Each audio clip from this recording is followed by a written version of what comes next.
ध्यान रखने योग्य बहुत ज़रूरी बातें अपना कीमती समय निकाल कर ज़रूर सुने। नंबर 1, टमाटर का जूस पीने से थकावट दूर होती है। नंबर 2, खाली पेट करी पत्ता खाने से आँखों की रोशनी बढ़ती है। नंबर 3, मेथी दाने का पानी पीने से त्वचा की समस्या दूर होती है।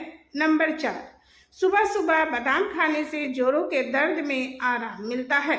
नंबर 5, अगर दिन भर थकावट रहती है, आलस आता है, तो विटामिन B12 की कमी है, इसके लिए आप अंगूर खाएं। नंबर 6, अगर आपके बार बार होंठ फटते हैं तो आप में विटामिन B की कमी है, इसके लिए ओट्स में केला मिलाकर खाएं। नंबर 7, जो औरतें काम करके जल्दी थक जाती हैं या ज़्यादा बीमार पड़ती हैं, उन्हें इमली ज़रूर खाना चाहिए। इमली इम्यूनिटी सिस्टम को बढ़ाती है।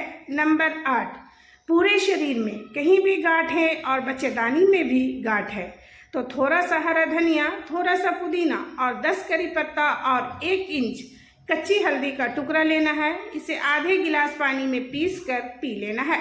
इसको सुबह खाली पेट 25 से 30 दिन तक लगातार पीने से गांठ जड़ से ख़त्म हो जाएगी। शरीर में चाहे कैसी भी गांठ हो, ख़त्म हो जाएगी। नंबर 9, अगर आप दिल की नलियों को साफ करना चाहते हैं तो चुकंदर के साथ दही का सेवन करें। नंबर 10, गेहूं के दाने के बराबर अगर रोज़ चूना खाते हैं तो नंबर 1, पान में लगने वाला चूना रोज़ गेहूं के दाने के बराबर खाने से बहुत फ़ायदा मिलता है। नंबर 2, दही या छाछ में चूना मिलाकर पीने से याददाश्त तेज़ होती है। नंबर 3, गन्ने के रस में 1 गेहूं के दाने के बराबर चूना मिलाकर पीने से घुटनों के दर्द में आराम मिलता है। नंबर 4, अनार, संतरा, गाजर के रस में चूना मिलाकर पीने से खून की कमी दूर होती है। नंबर 5, गुनगुने पानी में चूना मिलाकर पीने से हड्डियां मजबूत रहती है। नंबर 6, महिलाओं के लिए मासिक धर्म के दौरान होने वाली परेशानियां छाछ में चूना मिलाकर पीने से दूर होती है। नंबर 11, मसूरों से अगर खून निकलता है तो जामुन चूसना चाहिए। जामुन में एंटीऑक्सीडेंट गुण होते हैं जो खून को रोकता है। नंबर 12, यदि आपका बीपी लो रहता है तो सुबह उठते ही बासी मुंह बिना कुल्ला किए खीरा खूब चबाकर खाएं। नंबर 13, अगर आप केले के छिलके को मस्से वाली जगह पर रगड़ते हैं तो मस्से झड़ जाते हैं। नंबर 14, अगर मुंह में छाले हो गए हैं और तुरंत ही छाले हुए हैं तो 1 दिन में ही ठीक हो जाएंगे।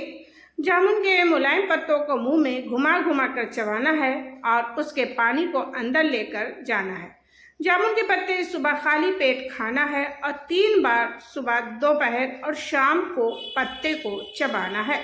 अगर मुंह में अल्सर है और ज़्यादा पुराने छाले हो गए हैं, अल्सर हो गया है, तो सुबह, दोपहर और शाम को पत्तों को चबाना है। इसमें टाइम लगेगा, अल्सर धीरे धीरे ठीक हो जाता है जामुन के पत्तों को चबाने से। नंबर 15, गर्मियों में बिना भीगी हुई मूंगफलियों का सेवन ना करें।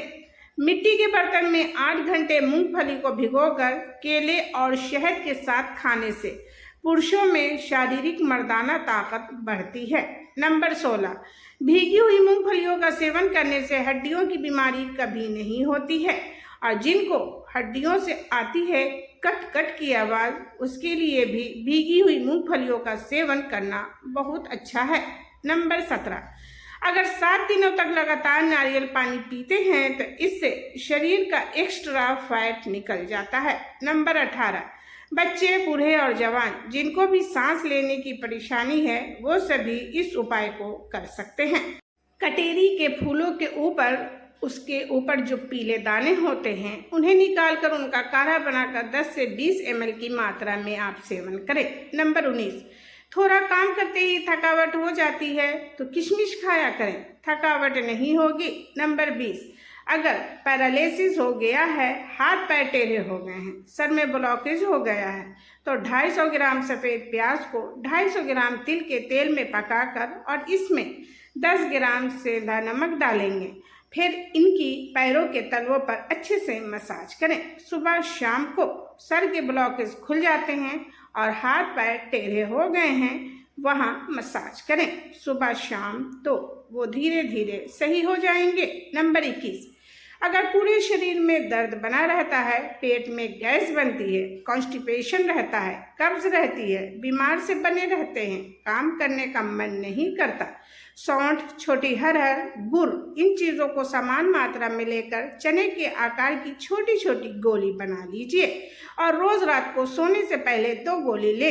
इससे शरीर का पूरा दर्द 20 दिन में ही ठीक हो जाएगा और पेट में जो गैस, कॉन्स्टिपेशन और थकावट रहती है वो भी दूर हो जाएगी। नंबर 22, शरीर में किसी भी तरह का चर्म रोग हो गया है, सारे इलाज करा लिए हैं, सही नहीं हो रहा है, तो करें ये उपाय। फलाश, टेसू की फलियों को लाकर इन्हें अच्छे से साफ करके कढ़ाई में अच्छे से जलाकर फूंक दें।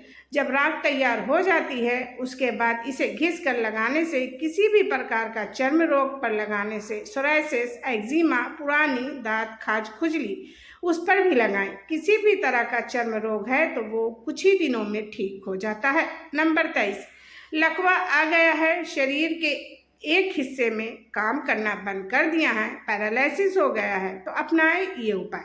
250 ग्राम दूध में, गाय के दूध में 8 से 10 कलियां लहसुन की पीसकर दूध में उबालकर दूध गाढ़ा होने तक लकवे के रोगी को पिलाएं। लकवा की बीमारी में, पैरालिसिस में आराम मिलता है। नंबर 24, लकवे की बीमारी में 5 से 6 कली लहसुन की पीसकर शहद में मिलाकर चाटे, पैरालिसिस में आराम मिलता है। नंबर 25, 1 चम्मच कपास की जड़ का चूर्ण शहद में मिलाकर चाटने से लाभ मिलता है। नंबर 26, 250 ग्राम सरसों के तेल में थोड़ी काली मिर्च डालें, गरम करें और रोगी की मालिश करें। नंबर 27, तुलसी की 8 से 10 पत्ती, सेंधा नमक और दही मिलाकर चटनी बनाकर लकवा वाले स्थान पर लेप करें। नंबर 28, इस वर्ष 9 सबसे गर्म दिन होंगे, 25 मई से 8 जून तक रहेगा। इन 15 दिनों में शुरुआती के 9 दिन सबसे गर्म होते हैं, इसलिए इसे नौताबा कहते हैं। नौताबा क्यों जरूरी है? कुदरत के नियम के हिसाब से इसे जाने। 9 दिनों तक लू और सूर्य की तेज किरणों से धरती तपने लगती है। नौताबा के पहले 2 दिन अगर लू ना चले तो चूहे बहुत हो जाएंगे। नंबर 2, तीसरे चौथे दिन अगर लू ना चले तो टिड्डियों के अंडे नष्ट नहीं होंगे जो खेतों को नष्ट कर देंगे।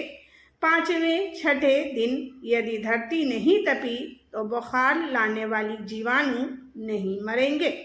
इसके बाद 2 दिन लू चली तो सांप बिच्छू नियंत्रण से बाहर हो जाएंगे और अगले 2 दिन ना तपें तो आंधियां इतनी अधिक आएंगी कि फसलें नष्ट हो जाएंगी। हाथ पैरों में सूजन है तो लौकी का सूप बनाकर पिएं। नंबर 29, केला खाने से शरीर की थकान और कमजोरी दूर होती है। नंबर 30, पालक का सेवन करने से कच्ची डकार आना बंद हो जाती है। नंबर 31, कच्ची प्याज खाने से आँखों की रोशनी बढ़ती है। इस वीडियो में बताई गई जानकारी एक सामान्य जानकारी पर आधारित है। किसी भी बीमारी से पीड़ित होने पर एक बार अपने डॉक्टर से सलाह लेकर ये नियम अपनाएं। तो दोस्तों, उम्मीद करती हूँ कि आज की जानकारी आपको पसंद आई होगी। अगर आपको वीडियो पसंद आई हो तो वीडियो को एक लाइक कर दें और अपनी फैमिली फ्रेंड्स में इसे ज़रूर शेयर कर दें। मैं शिरीन फातिमा एक और इसी तरह की न्यू और इन्फॉर्मेशन वीडियो के साथ फिर हाजिर होती हूँ। तब तक के लिए बाय बाय फ्रेंड्स।